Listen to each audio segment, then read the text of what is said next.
السلام عليكم ورحمة الله وبركاته. كل سنة وانتم طيبين وموسم يا رب موفق للجميع ان شاء الله.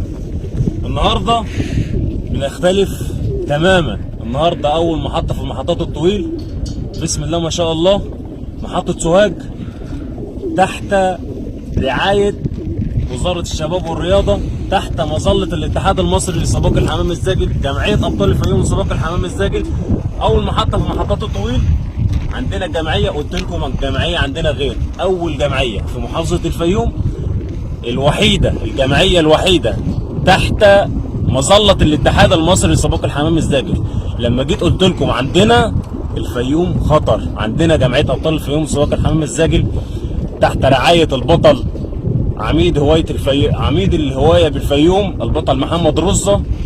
بسم الله ما شاء الله، الجمعية عندنا مختلفة خالص. بنشكر السيد الوزير أشرف صبحي وزير الشباب والرياضة على المجهود المبذول معانا إن إحنا كلنا ندخل تحت مظلة الاتحاد، ونشكر كل الشكر والتقدير للمستشار أحمد خليفة للمجهود اللي بذله معانا في الاتحاد المصري لسباق الحمام الزاجل. بسم الله ما شاء الله، محطة سوهاج أول محطة طويل في محافظة الفيوم. وتعالوا نشوف الحمام بتاعنا اللي فايق في السلكات. بسم الله ما شاء الله، الله أكبر، صلى على الحبيب قلبك يطير. الحمام فايق في السلكات، بسم الله ما شاء الله.